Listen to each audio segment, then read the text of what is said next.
Okay, so next we're going to look at the primary loan, and this is going to be typically with your hard money lender or a bank.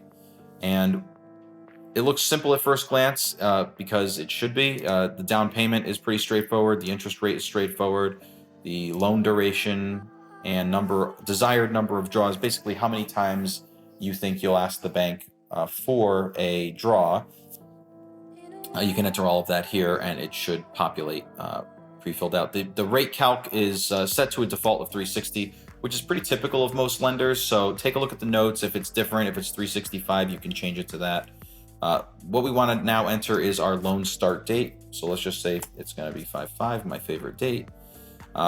This is the only part that is customizable. So there's two scenarios where you will override your draw schedule or use a custom draw schedule. The spreadsheet does its best to figure out what the total draw amount is and divide it into equal payments based on the desired number of draws. Say, for example, you're working with a hard money lender, and the hard money lender says it doesn't matter when you take the draw, we're charging you interest on the whole loan. So that's not going to work here because your interest payments are going to be off. What you'll do is you'll change this drop down to yes.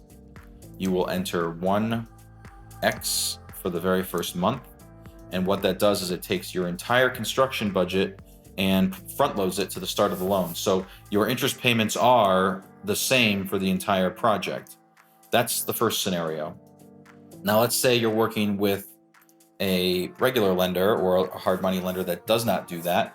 Then what you'll do is you can say when you think you'll get the draws. So if you don't like, let's just go back to no here. If you don't like how these have been laid out, you can set your custom draw schedule.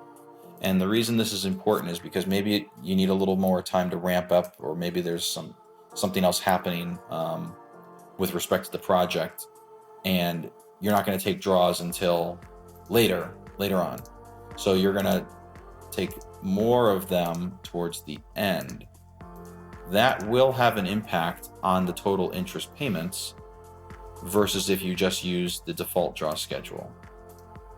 With it being such a small dollar amount, it's not that big of a deal. But if we change this and we enter, let's say we enter 200,000 as our budget.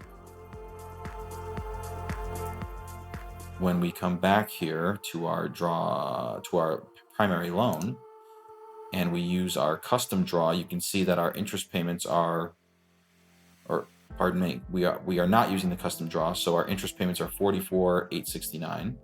But if we change that and we say yes, and we're going to follow a different schedule, well, now we're saving a couple grand.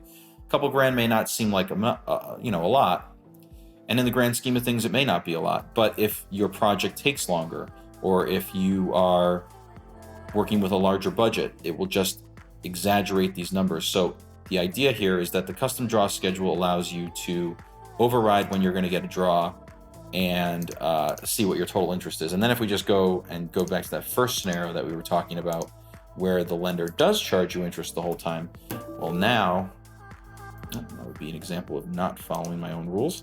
That would show you now you're at 53,000. So this is a way for you to see what your actual interest payments will be based on the draw and the purchase price and the loan balances.